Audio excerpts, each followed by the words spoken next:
Welcome to Interlocutor Radio Breakdowns on WIRL 36.9, The Mind. I'm the IR Egregore called ACES, and today we've got our radios dialed into Professor Jiang of Predictive History. So we're going to let the man speak, and I'll interrupt as I see fit. Let's go. What's more problematic is how we think. Consciousness. We do not have currently a model for how we think. In fact, if you study neuroscience, you will find there are a lot of gaping holes in our understanding of the brain. For example, we do not know where the brain stores memory. That's very unusual because the memory is a building block of everything. But we don't know in the brain where it is stored. There are certain things that we know where it's stored. For example, we know where maybe language is stored. We know where faces are stored, okay? So maybe the faces are stored in the hippocampus. But we don't know where memory is stored. Now, consider this for a second. We'll get into on if trees and plants are conscious on another day. But you can't dig inside any one of our gray matter and find the memories of when you went to the circus when you were 7. But you can cut down any tree and see the rings. Those aren't just recounting the age of the tree. You can see if it had a healthy, bountiful year or if it struggled through a drought simply by studying the rings of the tree. Now, of course, it's not the same thing as seeing a memory, but trees also don't experience consciousness the same way we do, so naturally their memories would be different. But it's funny that we can easier see the memories inside of a plant than we can inside of a human being. Something to think about. Okay? So what we say is the entire brain stores memories. But that's another saying we don't know where it's stored. But this is problematic because we think a lot. Okay? So let me give you an example of this to clarify. Now, in science class, you're taught the scientific method.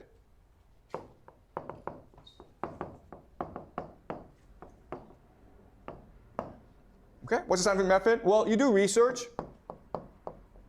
You create a hypothesis from the research, and then you create an experiment to test out the hypothesis.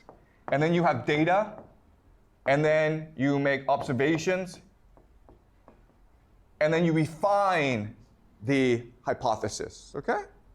And this is what we believe a way to model the act of thinking. And you're taught this in every class, even in English class, right? You do research, then you create an outline, right? The outline has a thesis with 3 evidence, right? And then you write it out, write a draft, you edit it, and you repeat the process. Okay, this is what you're taught in school. Okay. I'm going to say something that will shock you, okay? This is what you're taught in school. This is what you believe works. But as someone who is much older than you are, as someone who actually thinks for a living, who teaches for a living, who writes for a living, I'm going to tell you, how you actually think is the complete opposite. Okay? So what happens is you actually think or imagine the story or the idea to begin with, okay? And then you start working backwards to create the process. You're taught in school, it's a process that creates the idea. What I'm telling you is that in reality, it's the idea that creates the process, okay? So let me give you an example of this. If you look at every major scientific discovery, it all came to the person in a dream or when he was, or it sort of popped into that person's head. Okay? It's just think of a light bulb popping up, okay? So an example is Albert Einstein. Albert Einstein created his theory relatively not in a laboratory, not by doing research with other scientists, but simply by sitting in a patent office every day and just daydreaming. And then, boom, the idea came to his head. He's like, okay, now I have this idea. Now what he's going to do is go back and look for the evidence to support his idea. Look, all the professor's saying is that there's nothing new under the sun. All learning is remembering. Plato wrote that, Socrates said that. And he meant three different things by that, three different potentials. Socrates was saying, 2 plus 2 equals 4. That information always exists, it's always out there, and at some point you stumble across it or you understand it, but it's there before you're born and it's there after you die. It's just a thing. When we encounter a new problem, what do? We relate it to how we've completed similar problems before. So you're just connecting old information to a new one and remembering a way on how to do this new thing that used to just be a way how to do the old thing. And then there's the idea of past lives, genetic memory. I was inspired. An idea popped into my head, like he says, like a light bulb. These are all different ways of saying the same thing for 3,000 years. But now we teach something bass-ackwards for the last 100 years. We teach the scientific method, a system that doesn't work, rather than teach people how to be inspired. That's what high culture used to mean. That's what Renaissance culture is. That fancy, highfalutin idea of them reading Shakespeare and this and, all these great books. It's because great poetry creates something in the mind. It sparks the imagination. It allows you to read between the lines, read the subtext and the metaphysical allegory that's in all things, and learning new lessons from old things. You look at a creek, and for most of your life it's just a creek, but at some point you look at that and you understand what they meant when they said no man walks through the same creek twice, because you see the metaphor and that the water is always changing, and I am a different person as I cross through this creek, so it's always different. But you can see metaphor in everyday life. It's just a new way of learning. It's just a new way of remembering. There's nothing new under the sun, but we have to foster a way to have a fertile mind ready to be inspired, rather than try and force the scientific method generation of ideas down kids' throats and expect them to have any kind of poetic inspiration. Is a hypothesis the idea? Okay, no, the hypothesis is the assumption. Okay? What I'm trying to tell you is this. What I'm trying to tell you is the idea or the final product comes first. Then you go backwards. Okay? And you create the draft. Then you create the outline. Then you do the research. Okay? Now, I know this sounds weird, but let me give more examples.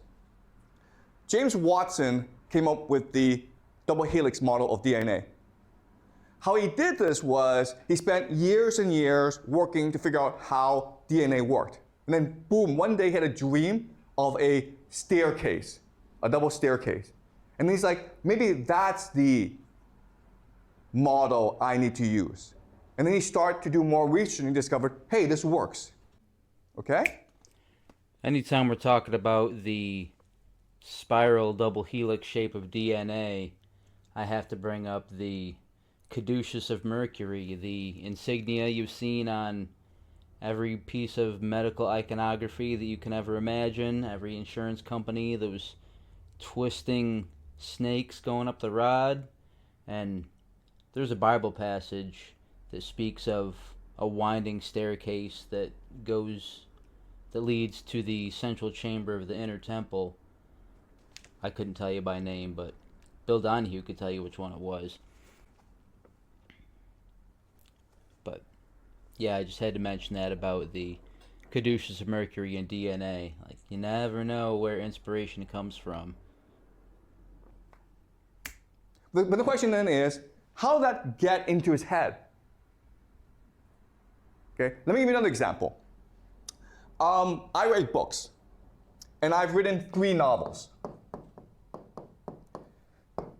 And you won't believe this, okay? But my wife is here, and like she knows how I work. You would think that when you write a book, you would spend every day at the desk and read books, take notes, and then transform it into a book, right? I don't do that. What I do is I lie in bed, and I might play some video games or I might read a book, okay? I get up, I walk to the park, and I come back, and I have all these ideas. Sometimes ideas just pop into your head. I don't know where the idea for this video came from. It just showed up one day. I was working, I was thinking. I had a little bit of inspiration because I had consumed some art, some content that got my brain working, and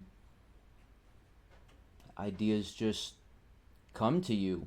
It's the reason why so many books were written by Hermes. They weren't written by a guy named Hermes per se. It was that they were inspired by Hermes. That was their muse, and that was the one that they attributed the work to. How many times have you had an idea and you don't know where it came from? Or maybe you do have a bit of an idea where it came from. Maybe you feel like somebody you used to know sent you that idea. It happens. And I write down all these ideas over 1 hour, 2 hours on the computer, okay? And then I'm exhausted. I've run out of ideas. And I'm like, okay, tomorrow, what am I going to do if I have no ideas? I can't write anymore. But what happens is the next day I get up and I have new ideas. And I write it back and I write it down again, okay? So it's not like I am generating these ideas, it's more like I'm receiving these ideas.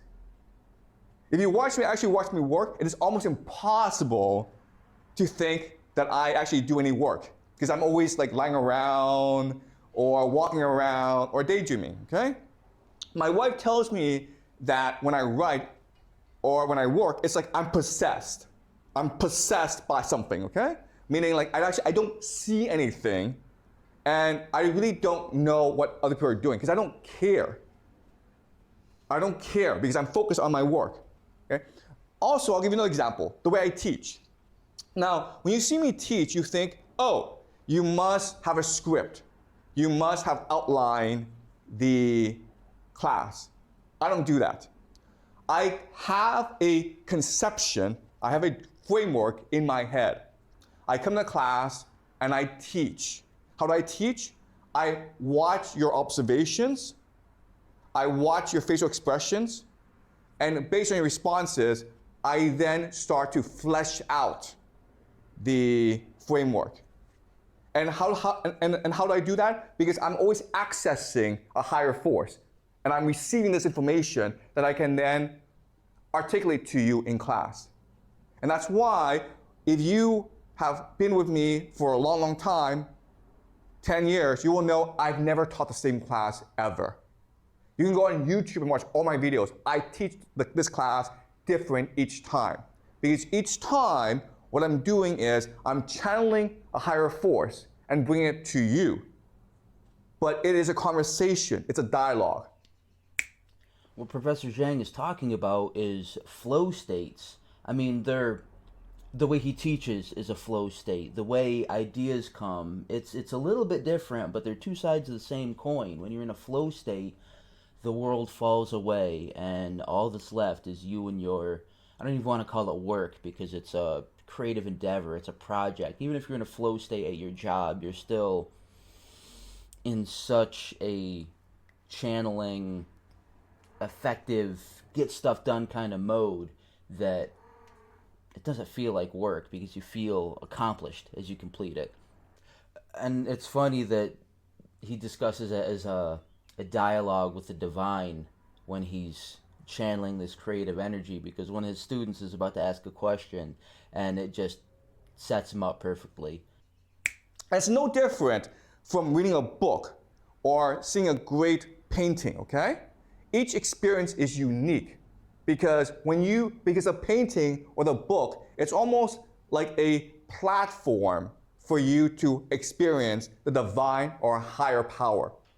Okay? When you read a great book, that's literally what you feel. You feel as though you are in conversation with the universe. And this book is really a portal into the universe. Okay? If you read a great book, I'm not sure if you had read a great book. Okay? So if you want to really be creative, you have to trust the universe. If you really want to destroy your creativity, you follow this system. Okay? So what I'm telling you, and I know this is going to be weird, but school, it destroys your creativity because it teaches you a process that does not work. No scientist in the history of humanity has ever come up with a great idea using the scientific method. I guarantee you. They've all came up with a great idea through their imagination, through their intuition, by channeling the divine. Okay? That's every single scientist, including Einstein, Newton. Yes? I agree with what you're saying, but personally, I think scientific method is more like how these inspirational ideas are being presented to others. Oh, yes. Yeah, good point. Exactly. That's exactly correct, okay? So I use scientific method in order to convince other people that I'm correct. You're absolutely correct. Because if I told people, oh, I had a dream, well, it's not convincing, okay? So the scientific method, it's a way for us to communicate and spread ideas. You're absolutely correct. So use the scientific method to get your ideas across without sounding like a damn lunatic, but channel that crazy in solitude to receive ideas from the beyond. That's going to do it for this little breakdown. I hope it was visually interesting. Sometimes I warp around a bit when I get excited. Now, I'm not going to sit here and beg you for follows or likes because, for one, I truly don't care if you like or subscribe. Two, it's insulting to all of you who are well aware of how social media works. And three, it just feels kind of gross and disingenuous to talk about this stuff only to turn around and plead for clicks, likes, and some dumb internet validation. That said, if you legitimately enjoyed this video, speak up. Let me know. They're quite time consuming to make, so if you want another one with any kind of brevity, then you've got to make your voice heard. Thanks for sticking around this long, and if you want to support me in a more corporeal kind of way, then hit up my website, drewaces.com, and order this sweet shirt I'm wearing. If you're looking for something a little more free, then drop into Interlocutor Radio Live on X Spaces every Sunday morning at 10:30 Eastern. You can just listen or take part in the conversation. All are welcome, and we just shoot the bull about philosophy, gnosis, creativity, and generally just get deep and contemplate it for a couple hours. Well, that's it for this episode of Interlocutor Radio Breakdown. I've been your IR Egregore Aces, and I'm currently late for a date with Mother Nature to go meditate in her loving embrace. So, I'm out, y'all. Would you kindly question everything?